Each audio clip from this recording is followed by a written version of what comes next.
We finally get the scoop on the new Black Series from Mercedes. Audi's all, you're not getting the TTRS America, but then gives us pricing details? Huh. Lamborghini goes all Houdini and makes manual transmissions disappear. See what I did there? Lamborghini Houdini? He was an escape artist, not an illusionist. Just go with it, Ian. Plus, is there a new DB9 on the way? We'll check it out. And commenter of the week. What's up, everybody? I'm Derek D. You are watching Fastlane Daily. Right now you are.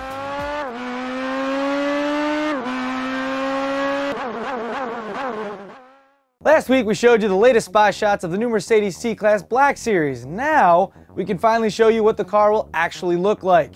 These shots, provided by WorldCarFans.com and taken at the Paul Ricard circuit, show the production C63 AMG Black Series in red.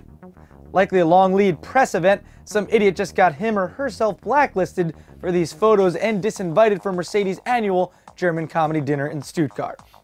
Dumbass. So what can we tell you about the car? Well, it moves, has wheels, windshield wipers, and seats. But it also uses a 6.2-liter V8, producing around 510 horsepower. That's 30 more than the normal C63. It also lost about 44 pounds while still holding a much wider stance. Pricing will be around $90,000 bucks, and although it isn't as aggressive as a CLK Black Series, this thing is going right for the business. It's going right for the business. What is the business? I don't know. It's, you decide. Initially, Audi said it wouldn't come to the United States, but now we have pricing information for the TTRS in America. A cool $56,850 bucks. That's $10,000 more than the TTS.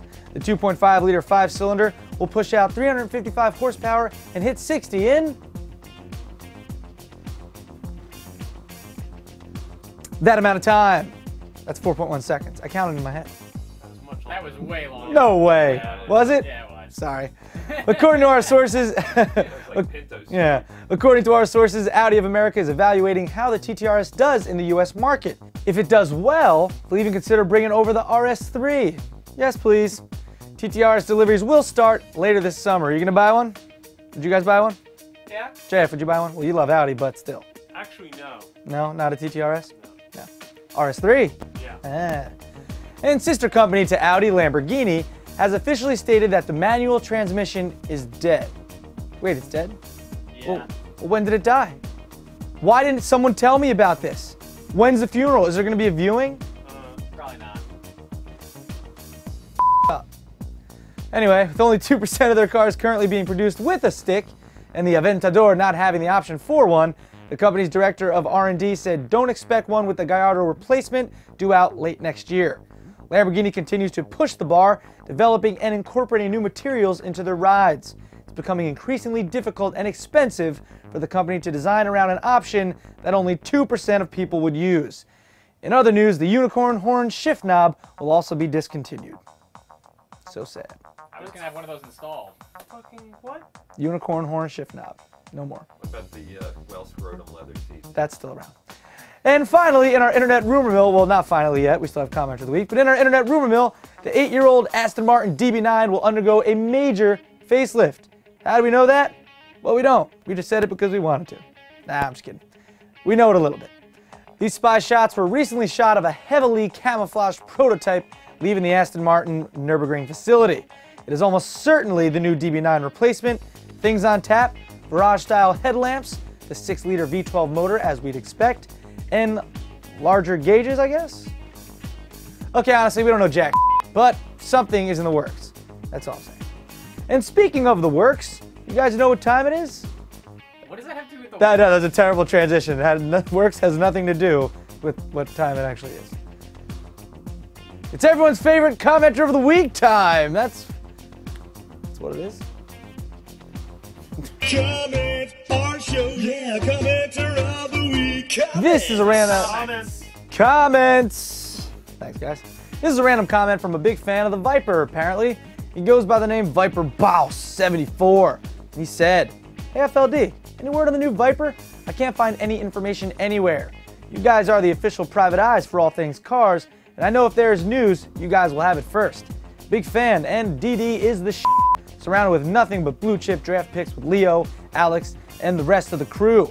Keep up the great work from the #1 Viper fan on the internet." All right, well, Viper Boss 74, ask and you shall receive. Here's what we know about the new Viper. Dodge has been working on it for some time now, and it won't be as hardcore as the outgoing model, so think less Slipknot, more Aerosmith, maybe? They're focusing it to be more luxurious while still being track ready. Oh yeah, and to meet new regulations, it will have a multi-level traction control system. So we'll have traction control. Yeah. Also, it'll probably be revealed at this year's LA Auto Show and based off a similar platform of what we see with the SLS. So, I hope that helped, Viper Boss. Although if you were the boss, wouldn't you have known that already? Looks like you're more the Viper employee. That doesn't really work that well. Anyway, we appreciate you being a fan of ours and saying I'm the shit. You know, I always thought it was weird when people say something is the shit. Like, why would anything want to be the shit? I mean, I'm guilty of saying it. You'd be like, oh, this steak is the shit. Then you'd be eating a hot steaming pile of feces. Yeah. And no one wants that. No one wants that. It's just weird how sayings become sayings, I think. Right? That's strange. On that note, that'll do it for Fastlane Daily today. I'm Derek D, and all you folks who are watching this show right now, I personally think you are the shit. In a good way, of